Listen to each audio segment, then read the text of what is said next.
Shalom, family. Got a question for you. It comes from Job 34:18. It says, "Is it fit to say to a king, thou art wicked, and to a prince, you are ungodly?"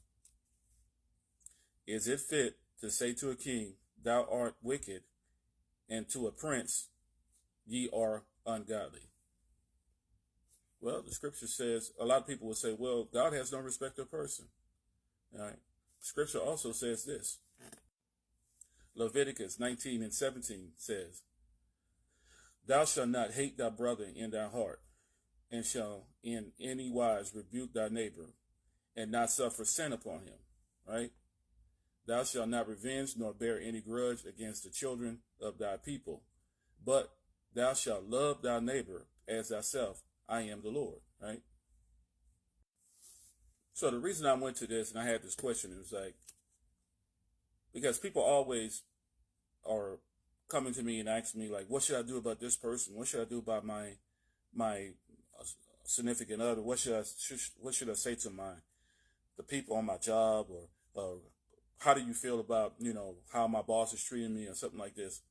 I feel like this, in my personal experience, if someone doesn't respect you, there's a hidden reason why they don't respect you. There's a reason why they talk to you the way they talk. And for one, people treat you how you treat yourself. You have to teach people how you want to be treated. All right. Sometimes when you are too nice to people, people can take those things for granted, and people are very selfish. So if you have somebody that's not treating you right, not respecting you right, all right, you have to get that in check. But you want to do it in a manner that's respectful and godly. You want to come out of your character to put someone in check. You can say it with a smile, right?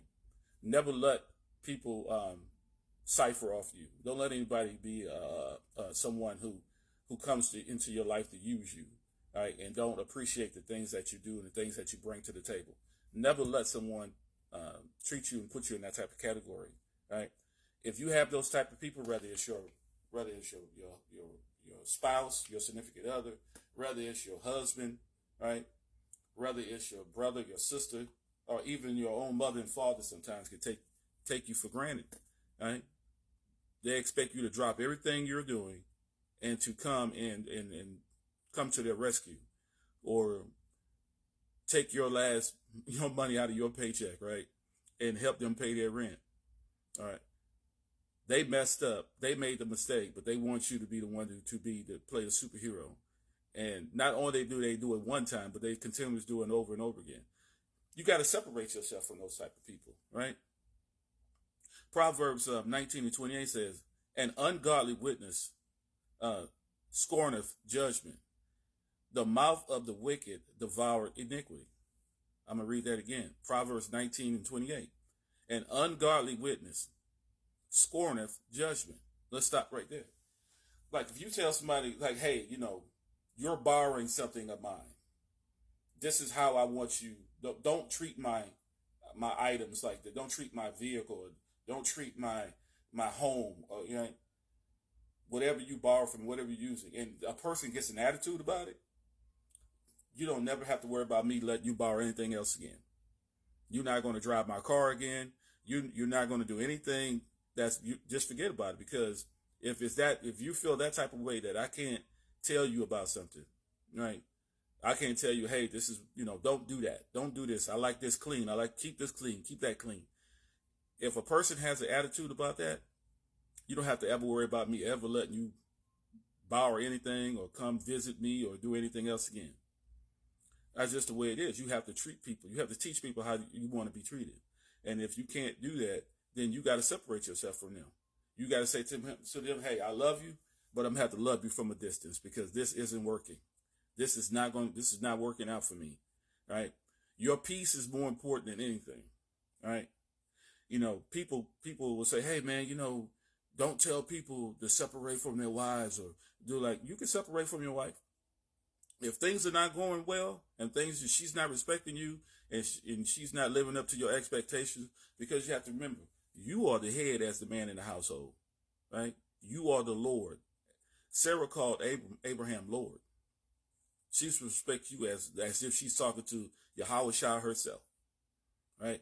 And you're supposed to render unto the wife due benevolence. That means you're not supposed to be putting your hands on her. You're not supposed to be calling out of her name. You're not supposed to be neglecting your husband, your duties as a husband. You're supposed to be a provider, protector, and all those things. You're supposed to lead in wisdom. If you're doing those things and you're still not being treated the way you're supposed to be treated, then you have to separate yourself. That's a no-brainer. You have to teach people how you want to be treated. And if a person can't treat you, Salakia, can't treat you the way you want to be treated, you have to separate yourself. I love you, but I'm going to love you from a distance. That's all there is to it. All right? There's nothing ungodly about that. There's nothing wrong about doing that. It's about peace. The scripture says God has called us to peace, right? Let me grab that scripture real quick. So 1 Corinthians 7:15 says, but if the unbelieving depart, let him depart. A brother or sister is not under bondage in such cases, but God has called us to peace. What does that mean? That's talking about if a person doesn't believe or walk in the same way that you walk. Like I said, you have to teach people how to treat you. And if a person doesn't believe or want to follow your philosophies in your household or even anything, if it comes to anything, like even if it comes down to the way that you like certain things done, right, or certain things prepared. If a person is unbelieving, if they don't want to follow the God that you follow, right, they don't want to compromise in your philosophies, or they don't want to believe in your understanding of Scripture. They don't want to walk in the truth. They're not under bondage. They can depart, right?